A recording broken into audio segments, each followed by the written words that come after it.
Penguin Random House Audio presents The Stonewall Reader by the New York Public Library. Foreword by Edmund White. Edited with an introduction by Jason Baumann.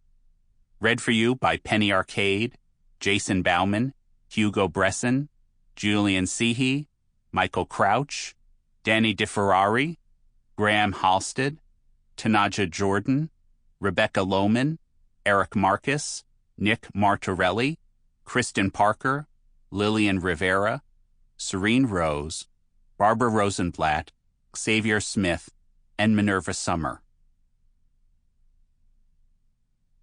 Foreword. There's something wonky and inappropriate about nearly every major protest event in history.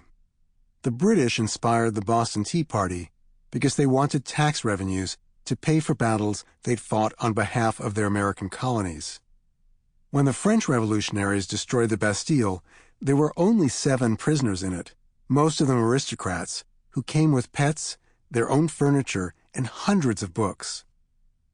The Stonewall Uprising protested a police raid on a mafia-owned gay bar and dance spot that had no running water, where glasses were washed in filthy suds and reused, and which was protected by straight, extortionate mafia goons. But each of these uprisings came along at the right historical moment. Americans were fed up with taxation without representation. The French were protesting rising national debt, extremes in wealth and poverty, expensive foreign wars, and an autocratic government.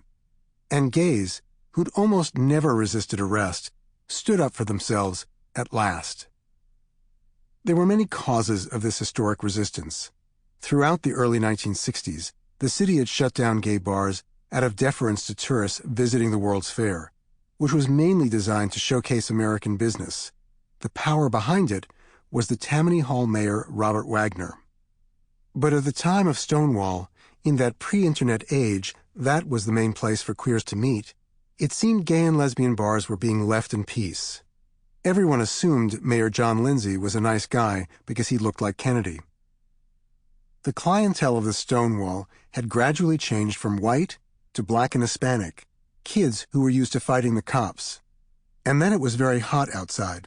And Judy Garland, the passionara of gay men, had died on June 22, 1969, from a Seconal overdose at age 47 and lay in state in Manhattan's Frankie Campbell Funeral Home.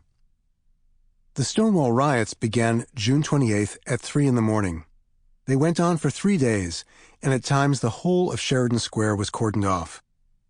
Most important, the sexual revolution, Black Power, and anti-Vietnam War demonstrations had shown the efficacy of protest.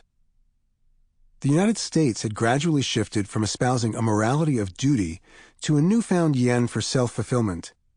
Gone or going were the days of sacrificing one's own pleasure for the sake of conventional values. Typical of the 60s were alternative publications such as Screw and Hustler, which urged their readers to indulge their secret desires. The Kinsey reports had already reassured people, straight and gay, how many adults had at least experimented with non-procreative sex, even kinky sex. Black Power had replaced the class analysis of the left with the race analysis of the civil rights movement. War protesters, in the days of the universal obligatory male draft, had inspired the majority to oppose a war we apparently couldn't win, that didn't serve our national interests, and that had become the killing fields of thousands of soldiers. And we were seeing how effective those protests could be. The burgeoning women's movement was showing that sisterhood is powerful, a preview of coming attractions in our American dialogue. Women prisoners locked up in the Jefferson Market Prison, since raised, were shouting down their encouragement to the Stonewall protesters resisting the police. Many, if not most historians, would argue that major events such as gay liberation are not sudden, but gradual, incremental. As someone who lived through Stonewall, I would claim that the uprising was decisive.